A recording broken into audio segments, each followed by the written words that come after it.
Now, most of you understand that stress affects brain function and brain chemistry. Многие из нас понимают, что стресс имеет отношение к мозгу и химии мозга, функционированию. Yeah. And so, I deal with a lot of family members of alcoholics, and there's a lot of stress in being a family member of an alcoholic. Я когда-то имел дело с семьей алкоголиков, и вы понимаете, что там в этой семье было очень много стресса. But when you're consistently exposed to stress, whether it rises to the level of trauma or not, really doesn't make any difference. It can alter your brain function. Когда количество стресса, с которым вы подвергаетесь, с которым сталкиваетесь, поднимается до такого уровня травмы, то это изменяет мозг. Yeah. So healthy, normal brain function and memory storage is different in a non-traumatic event than it is during a traumatic event. Функционирование и запоминание, то есть сохранение памяти в мозге отличается у человека, который подвергся посттравматическому воздействию, от того, который не подвергся. All right, so when we're talking about instinctual trauma responses, these are the things that your brain does naturally. Мы сейчас говорим о инстинктивной реакции на травму, и мы понимаем, что это естественная реакция на травму. Now, let me say this, let me interject this information. I am consistently going to say trauma. Я буду настойчиво говорить и повторять травму. But it also applies in most cases that we're talking about to PTSD. Но то, о чем я буду говорить, будет иметь отношение практически ко всем случаям посттравматического стресса.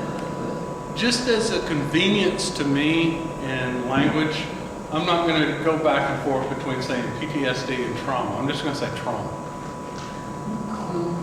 Я не буду проводить отличия, то что для меня, когда я буду говорить проще по языку, буду говорить травма. What's the difference between trauma and PTSD? Но в чем же все-таки разница между травмой и ПТСД?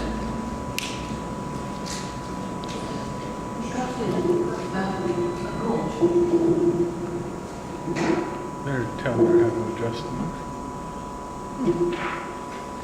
All right. So the question is, what's the difference between suffering from a traumatic event and suffering from post-traumatic stress disorder? В чем заключается разница между тем, чтобы пережить травматическое событие, и в том, чтобы и разница в том, чтобы переживать посттравматическое стрессовое расстройство? I gave you the symptoms. You got the symptoms. Возвращаемся к кусочку из книги. I put it up here. Now, how many of you have suffered from a traumatic event in your life? Кто из вас переживал травматические события в вашей жизни? Как вы переживали? Кто из вас переживал травматические события? Well, do you have post-traumatic stress disorder? У вас есть посттравматическое расстройство? Почему? Some, maybe, да. У кого-то есть. Да. All right, so you had it, да. A little. And see, there's a natural psychological function that takes place in the human brain that allows us to deal with traumatic events naturally. Это естественная функция мозга человеческого, которая, реакции, которые помогают нам справиться естественным образом с травматическим событием. And the most important ingredient to making that healthy change is time. И основной фактор, который помогает прийти к здоровым событиям Now, how much time do you think it would take to get over a traumatic event? Как вы думаете, сколько времени занимает преодоление травматического события? Зависит от силы воздействия. It depends on the power of event. It depends on the strength of the person. It depends on necessity. Well, that's true. Yeah, that's true. All right. There is no escape. You It gotta doesn't have to. You gotta get over it. Well, sometimes that's true. Sometimes post-traumatic stress disorder can occur, and it might be months after the event, years after the event. Может быть так, но так происходит, что посттравматическое расстройство может возникнуть через месяцы или через годы после травматического события. Now, in most psychological definitions of post-traumatic stress disorder, the symptoms don't occur until 6 months later. По многим определениям речь идет о том, что симптомы не имели места 6 месяцев после травмы. То есть то, что проявляется через 6 месяцев, может. That's why it's post-traumatic stress, not traumatic stress. Вот почему это посттравматический стресс, а не травматический стресс. Okay? So there's a period of time where symptoms do not occur. Просто в этот период симптомов нету. Okay? And that period of time depends on the person, the trauma, their resources, all kinds of things. И, конечно же, этот период зависит от травмы, от личности, от ресурсов, которыми располагает она. So when you go through a traumatic event, there is a psychological process that is built in that can take care of most things, most traumatic things. Есть определенный процесс психологический, который может позаботиться, уладить все. But when that natural process does not function, Когда не срабатывает естественный процесс, не действует. and when those symptoms show up 6 months later, then we're talking about post-traumatic stress disorder. И тогда появляются симптомы через 6 месяцев. Именно тогда мы говорим о посттравматическом стрессе. Now, there's been a lot of research done, especially recently, about whether or not you can do something that's called preemptive therapy. Do you know what this means?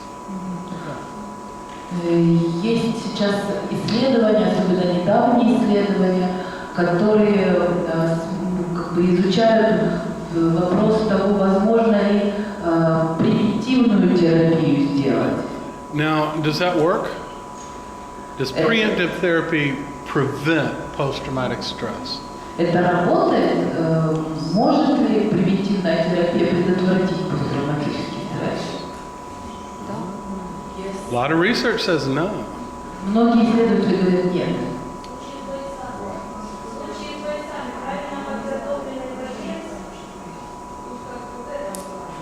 As for soldiers, the proper educated soldiers Вовремя узнавать свои ощущения. is able to in proper time to know, to learn, to understand his feelings. Without having post-traumatic stress disorder. С посттравматическим расстройством предупреждать. It's like a preventive. But one of the theories is, no, that's not really working. They were just never going to really develop post-traumatic stress. И одна из теорий говорит о том, что нет. Просто у этого человека никогда бы не развилось все равно посттравматическое. So how do you prove a negative? You can't. В общем, как вы опровергнете это, как вы докажете обратное? Why not try? Why not try to do this? Why not try to prevent it? Но почему бы не попытаться предотвратить? Maybe it's working. Может быть, это сработает.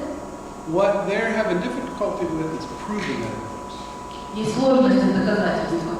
Ну, с моей точки зрения, может помочь определенные проекционные рефлексии и определенная обученность способом самопомощи.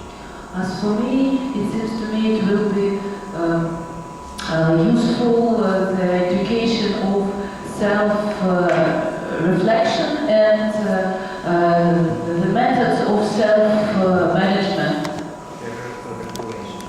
self-regulation. Yeah, I mean, you might as well debrief your trauma victim. Why not? Почему бы и You нет? might as well debrief them. Why not? Why would you not do that? Можно сделать глубокий вдох, почему бы нет? I mean, we did that in the psychiatric hospital where I was working. Мы делаем это в психиатрических клиниках. When we'd have a traumatic event take place among the children and we'd have to put some child in restraints or something like that, it's emotionally difficult for the staff. Мы, когда происходят среди персонала травматические события, например, с ребенком, это с детьми, это очень сложно для персонала, это травматично. But let me ask you this, how receptive, okay, you wanted to ask a question. Действительно, первые полгода у пережившего военные какие-то самодействия, да, может не быть флешбеков, сновидений, каких-нибудь навязчивых мыслей, а появиться только через полгода. Is it true? Is it so that persons that have experienced stress, trauma, could have no symptoms of as flashback, sleep disorder, and so on, and in 6 months gain them? Yes, it is true. What's happening is that you will have minimal symptoms to start off with. Minimal. У него может быть минимальное количество симптомов. I mean, if something happened right now to one of you in this room, it would affect everybody in this room. Если что-то сейчас с нами случится в этой комнате, с одним из нас, We'd be thinking about it, we'd be depressed about it, we'd be talking about it, we'd be avoiding this building, that kind of stuff. то мы будем говорить об этом, мы будем переживать, мы будем избегать этого здания, But we might not have the hypervigilance. но у нас не будет гипербдительности, We might not lose sleep.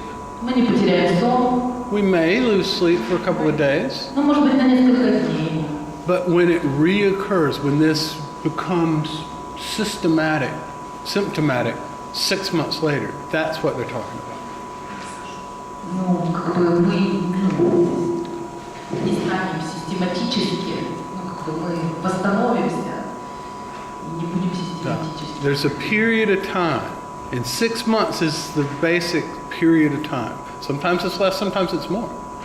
Но понимаете, что 6 месяцев это такой приблизительный период, иногда меньше, иногда больше.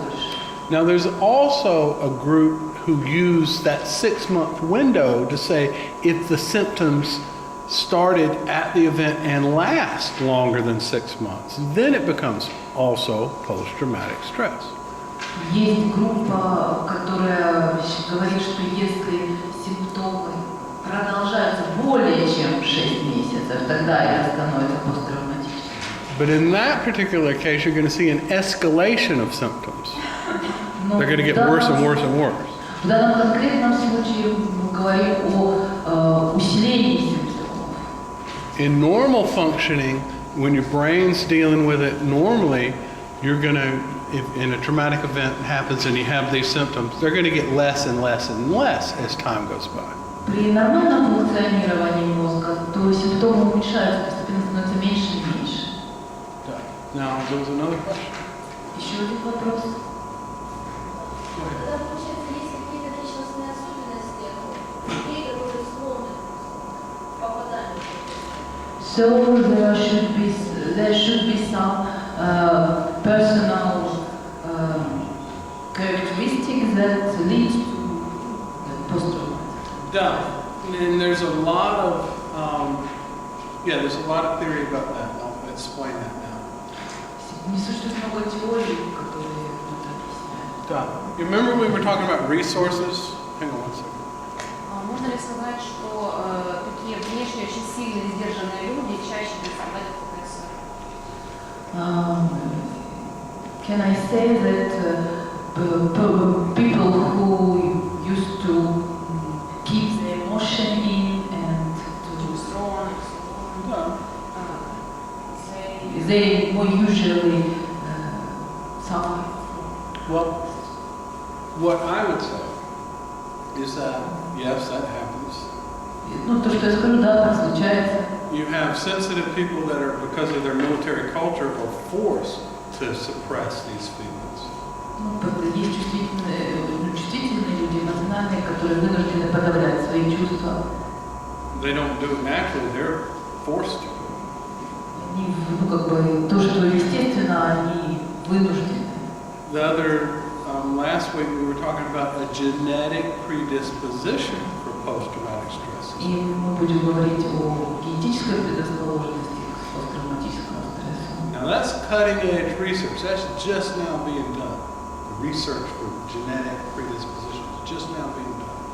Ну, сейчас это то, что нам необходимо делать, и то, что сделаны сейчас генетические исследования предрасположенности генетических.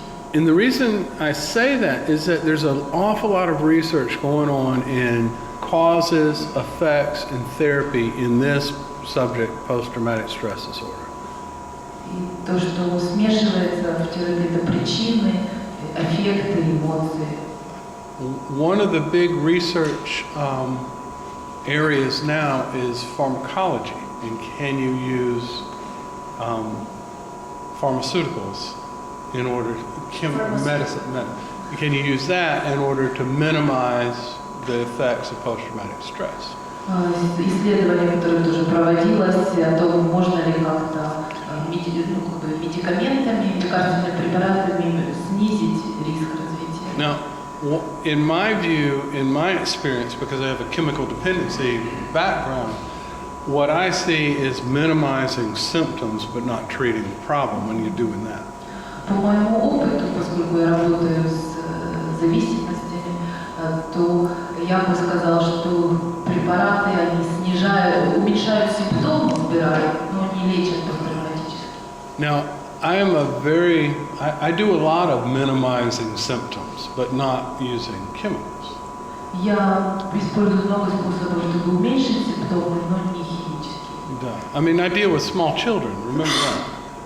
Я это делаю с маленькими детьми. And they can't always tell me what the trauma was. Sometimes I can't put it into words.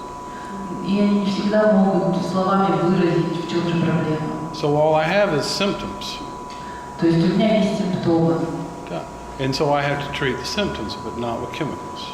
И я должен лечить симптомы, Okay. а не химию. Now, you know, I don't want to get off track, but there are cases where clinical depression sets in, and that may need to be treated with chemicals. Есть состояния, которые требуют лечения медикаментозного, например, депрессия. I mean, I'm not against medication. Но мы не о медикаментозных назначениях. But it's not my first choice. Это не мой, там, где необходимо, да, это необходимо, но это не первый выбор. Мой, то есть я приведу к этому. I had a patient in my kitchen this morning that I'm pretty sure needs to be on medication. In my kitchen. I was seeing a patient in my kitchen. Я сегодня принимал пациентов в своей кухне, и которому необходимо медикаментозное назначение. Okay, so the number I wanted you to remember is 6 months. Either it lasts for longer than 6 months or it doesn't start till 6 months. And that's just a window. Просто запомните это окно 6 месяцев, что приблизительное окно, что после 6 месяцев начинается. All right, now. А что запускает ПТСР? Триггер. What does agent? What is a trigger or start of Посттравматический. Well, we're going to talk about triggers. Мы поговорим о Да, триггерах. we're going to talk a lot about triggers. Мне тогда вопрос, я говорю, что именно запускается в это время? It's a question why it... Why does it start now? Why did it not start 6 months ago? Why did it only start until now? Почему начинается только именно сейчас? Почему не началось 6 месяцев раньше? Yeah. And there's an increasing level of stress involved with dealing with whatever happened. То, что запускает, это возрастающий уровень стресса в попытке справиться со стрессом. And stress makes chemical changes in the brain. И стресс приводит к изменениям в мозге на химическом уровне.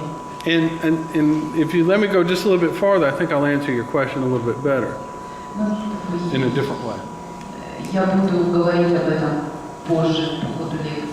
When we talk about instinctual trauma responses, we're talking about being startled, we're talking about wanting to fly away or run away or fight.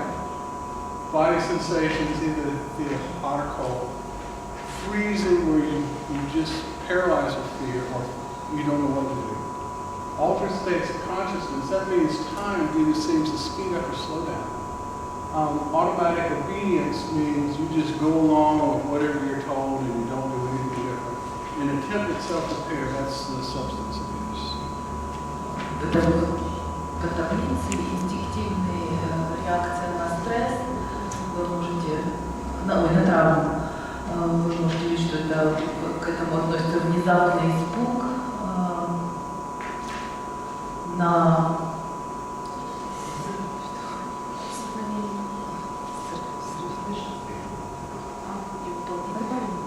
срыв намерений, невыполнение задуманного, борьба или бегство, телесные ощущения, может ощущаться холод, жар,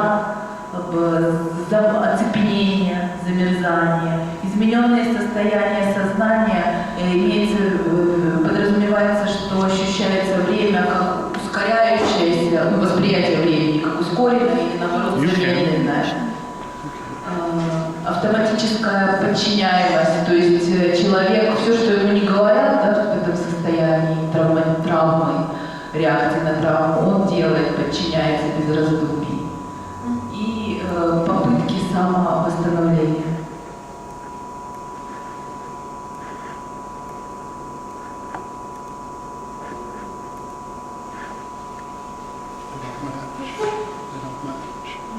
I don't know, they're two different things.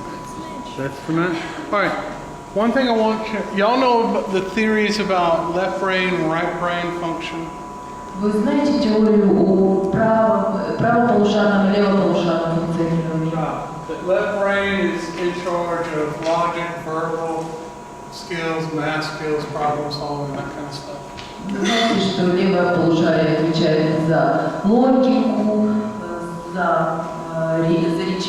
за речь, за функционирование правой руки, когнитивное функционирование. And left brain takes care of the order or of information storage, that things are lineal, this happened and then that happened and that happened, which is the same as sequential. All right, time equals past, present, and future. And you tell stories in a verbal narrative with a beginning and an end. Кроме того, левое полушарие отвечает за хранение памяти, за определение порядка действий, запоминание, что было в прошлом, что в будущем, можно отнести к будущему, к настоящему, что способность передавать последовательно события. Right side of the brain is in charge of artistic skills, creativity, music, emotion, gut feelings, and instincts, intuition. Stores information in distorted bits and pieces. In time is happening right now, not past, not future. And tells stories by the way that they act. Правое полушарие отвечает за артистизм, за творческое начало, за творческие способности, музыкальные способности, эмоции, восприятие того, что происходит здесь и сейчас, в данный момент, способность рассказать, передать историю здесь и сейчас, ну как в текущем моменте. Okay. Now, can you make that? Now, what happens in the left side of the brain when there's a traumatic event, when there's stress? The left side of the brain actually shrinks. It's a small percentage of shrinkage in the left side of the brain. Что же происходит во время травмы? Левое полушарие смущение, в шоке, смущение. Уменьшается. Уменьшается. Yeah. Now, when I first heard that, I was like, why would that be? And I can show you the studies that will talk about brain shrinkage due to stress. Я когда впервые узнала об этом, я был поражен. И я покажу вам фотографии уменьшенного полушария левого. You know, if you're a believer, then you would say, well, why would God create a brain like that? And if you're not a believer, you would think, why did man's brain evolve that way? But either way, why would the left side of the brain shrink? Если вы верующий человек, то вы спросите, почему мозг таким создан. Если вы неверующий человек, то вы спросите, как это возникает, почему это происходит. Но в любом случае, это вопрос, почему мозг уменьшает, левое полушарие уменьшается во время стресса. So let's imagine we're in the jungle in Africa. Представим джунгли, Африка. And we're walking along and a lion steps out. Мы идем, и тут выходит лев. And there's a tree over there. И там деревья есть. And am I going to think, well, the lion, is he hungry? И мы можем подумать так, если лев голодный, Is he going to attack now? он сейчас нападет. Can I outrun him and make it to that tree before he gets me? Успею я взобраться на это дерево до того, как он меня схватит? No. I'm not thinking, if I think all that, I'm eaten. Если я буду так думать, то не, я не успею точно. So the people who thought logically when confronted with a lion did not evolve to the next. They did not have offspring. То есть люди, которые при встрече с львом думают, они не существуют, они не оставят потомков. Yes, ma'am. Можно сказать, что человек действует инстинктивно, на основе инстинкта? Is it possible to say that a person acts instinctively? Instinctively, but this is kind of the way that the brain makes sure you act instinctively. Да, инстинктивно, и это способ, которым мозг убеждается, что вы действуете инстинктивно. Because when the left side of the brain shrinks, increased blood flow, increased oxygen, increased brain activities in the right side. Дело потому, что в то время, пока ужимается левое полушарие, правое полушарие, увеличивается, оно получает больше кислорода, больше кровоснабжения, больше питания. Now, when a traumatized brain is compromised, what happens is confusion replaces logic. You have difficulty expressing yourself in words. You attempt to solve your problems today by using the solution you had when you suffered a trauma in the past. And you're very disorganized in your thoughts. Little pieces. Okay. It's the same thing she said. Your thinking becomes confused, not logical. То есть травмированный мозг, он не думает логически. You have difficulty expressing yourself in words. У него возникают сложности в выражении себя, выразить словами, что происходит. You attempt to solve your problems today the same way you solved the traumatic event problems. Вы пытаетесь разрешать текущие проблемы точно так же, как вы справлялись с травматическим событием. You become very disorganized in your thought. И у вас дезорганизация, путаница в мыслях. Now that's on the left side, logical. Это логика левого полушария. On the right side, creative, you've got sensitivity to sensory stimuli, which are experienced as though belonging to a past event. А вот правое полушарие, оно дает восприимчивость к новым стимулам, к текущим стимулам. You become overly emotional. Оно дает чрезмерную эмоциональность. You keep re-experiencing this past trauma. Вы продолжаете испытывать вновь эту травму. And you're not telling stories in a verbal way, you're telling stories in the way that you act. И вы, не рассказываете словами истории, а вы их рассказываете действиями, реакциями, невербально. All right. Now to answer your question. Теперь я ответила на ваш вопрос. Да. Thank you for the spread answer. No, I'm going to concentrate right now. Не, вообще я на нем сейчас как раз сконцентрируюсь. You think I spread out an answer? I'm going to spread it out for 6 days. Если я буду давать вас широкий ответ, обширный, это 6 дней займет. And in that, I'm going to have to leave things out. Even with 6 days, I'm going to have to leave some stuff out. И даже 6 дней не хватит. Anyway, since I can't read without my glasses, sensitive to sensory stimuli, which are experiences of belonging to past events. This is what's triggering. Высокая восприимчивость к эмоциональным, к чувствительным раздражителям, связанным с травмой, вот что является триггером. Now, my guys or my children can go through an experience of like hearing breaking glass. Breaking glass is a good one. If there's a connection between breaking glass and the trauma, my kids can hear that, and even my veterans can hear that for months, weeks, and it doesn't make any difference. But one day, that stimuli triggers the release of all of these other post-traumatic symptoms. Мои ребята, мои дети могут справляться с травмой от того, что разбили стаканы, и как это может происходить. Справляться до одного дня, пока это не станет триггером и разовьется. It's like it's an accumulative effect, like it accumulates.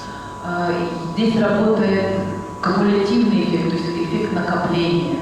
Now that's true whether the symptoms began to escalate at the very beginning, right after the trauma, or there were no symptoms for several months. It's the accumulative effect that's taking place. Understand? Okay, let me explain that one more time. All right, now that is true. The cumulative effect is true, whether it's from the event and the symptoms began to get worse and worse and worse, or there were no symptoms, and then they started to take place. It's the accumulation.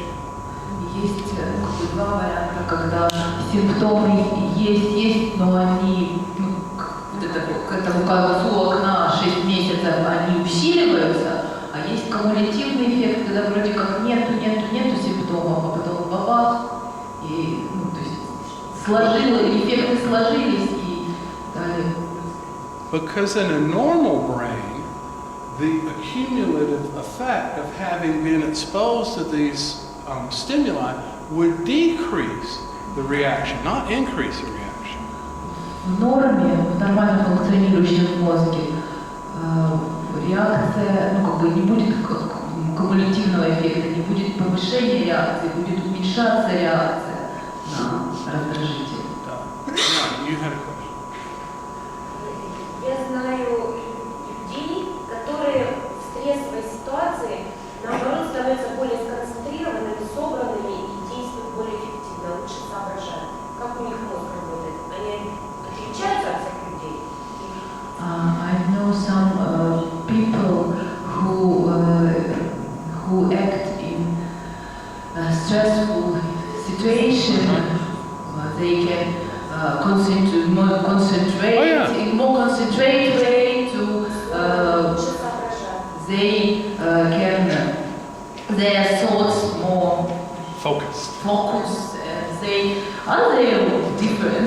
they are, certainly their personality is different. Другая личность. You know, maybe what they went through as a child and the self-confidence and the understanding of their own abilities, maybe that increased their ability to handle stress better than you and I. Возможно, когда в своем детстве у них сформировалось больше доверия в себе, вера в то, что у них есть способность справиться, и поэтому у них больше уверенности, способность справляться со стрессом, чем у нас. I don't want to talk a lot about neurobiology. Я не хочу много говорить о нейробиологии. But, you know, most of y'all know what a synaptic gas is.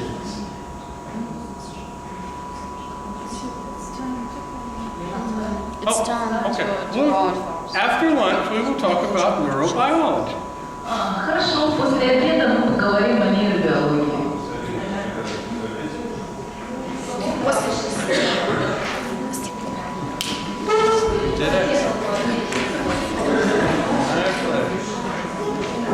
The sign of a good interpreter is that I don't think about an event, I don't think about it.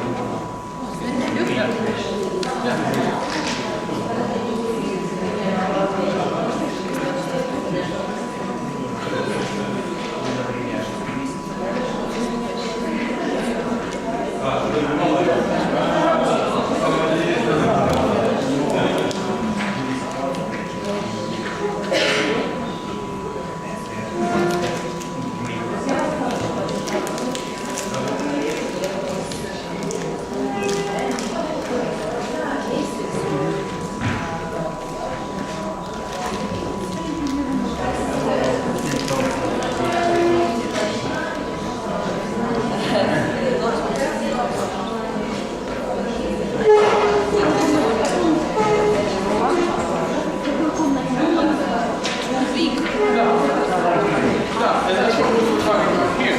That sometimes it does hurt, and it depends on how prepared the person was in life when they were exposed.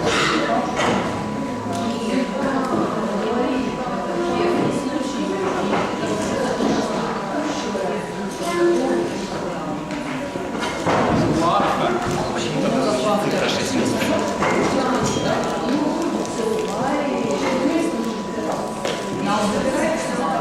Because this is talking about if the symptoms last for more than 6 months.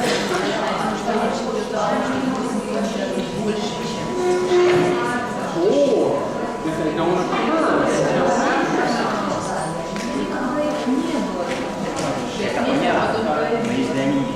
Usually like 6 months. So it's either case.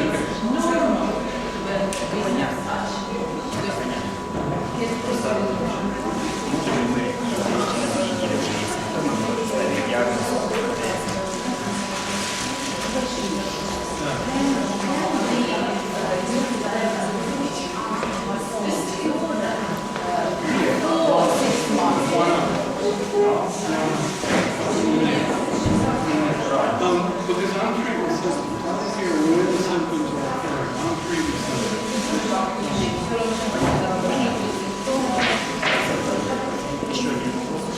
По поводу уменьшения левого повышения, очень важно, что имеется в виду уменьшение уменьшение повышения в объеме, а тогда как быстро и насколько.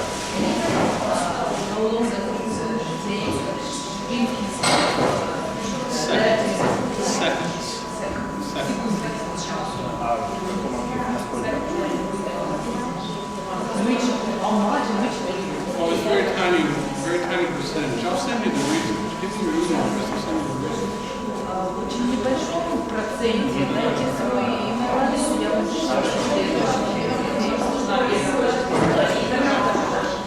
Я скучу.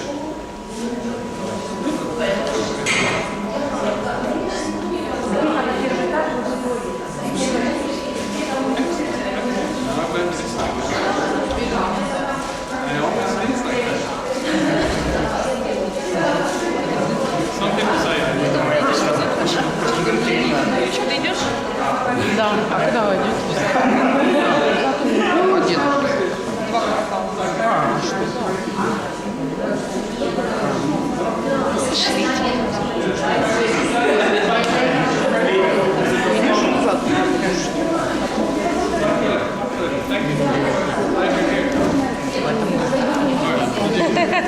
You know, it's a joke that professor was is it really that in time all psychiatrists became because and she said no they came here They like came here this. crazy. Well,